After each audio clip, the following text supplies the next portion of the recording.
মানিকগঞ্জ সদর হাসপাতাল ঘিরে গড়ে উঠেছে অর্ধ শতাধিক মানহীন ক্লিনিক। ভুল মেডিকেল রিপোর্ট নিয়ে ভোগান্তিতে পড়তে হয়েছে অনেক সেবা প্রার্থীদের। বিস্তারিত জানাতে যুক্ত হচ্ছেন সহকর্মী আব্দুল আলিম। এ নিয়ে হাসপাতাল কর্তৃপক্ষ কি বলছে জানাবেন। ইশরাত, যেমনটি বলছিলেন, মানিকগঞ্জে কিন্তু ব্যাঙের ছাতার মতো গড়ে উঠেছে অসংখ্য অবৈধ ক্লিনিক এবং মানহীন যে ক্লিনিকগুলোর কোনো মান নেই। সেই মানহীন ক্লিনিকে কিন্তু সাধারণ যে রোগীরা তারা কিন্তু প্রতারিত হচ্ছেন, অনেক সময় ভুল রিপোর্টের কিন্তু গ্লানি টানতে হচ্ছে তাদের। তো এই যে ক্লিনিকগুলো রয়েছে এই ক্লিনিকগুলোতে কিন্তু প্রতিনিয়তই কিন্তু মৃত্যুর ঘটনাও ঘটছে,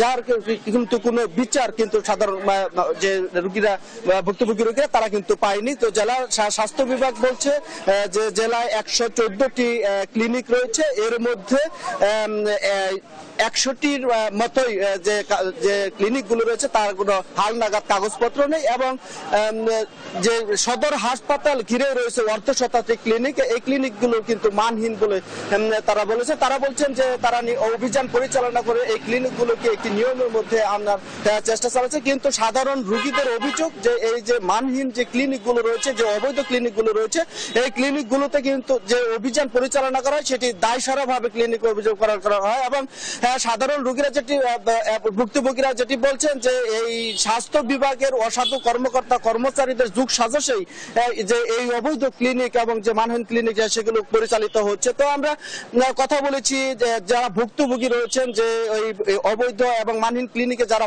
প্রতারিত হয়েছেন এবং যে পরিবারের যে অপমৃত্যুর ঘটনা ঘটছে তাদের সাথে, তারা যেটি বলছেন যে এই যে ক্লিনিক যে রোগগুলো রয়েছে এই ক্লিনিকের এক এক রকম ভুল রিপোর্টের কিন্তু দেখা গেছে, যার কারণে কিন্তু তারা অনেকটাই গ্লানি টানতে হয়েছে এবং এর জন্য তারা অনেকটাই ভোগান্তি পড়েছে, এবং তারা অনেক পরিবার কিন্তু নিঃস্ব হয়েছে বলে তারা জানিয়েছে। তো মানিকগঞ্জবাসীর এবং সচেতন মহলের দাবি যে স্বাস্থ্য বিভাগ যেন এই যে অবৈধ ক্লিনিক এবং মানহীন ক্লিনিক রয়েছে এগুলোকে যেন অভিযান পরিচালনা করে এটা নিয়মের মধ্যে আনে, তার জোর দাবি জানিয়েছেন। তো ইশরাত, এই ছিল আমার কাছে মানিকগঞ্জের যে অবৈধ এবং মানহীন ক্লিনিক রয়েছে তার সর্বশেষ খবর। ধন্যবাদ আপনাকে। মানিকগঞ্জে অসংখ্য মানহীন ক্লিনিক গড়ে ওঠায় কাঙ্ক্ষিত সেবা না পেয়ে ভোগান্তিতে পড়ছে সাধারণ মানুষ, এবং এই ব্যাপারে বিস্তারিত জানাচ্ছিলেন সহকর্মী আব্দুল আলিম।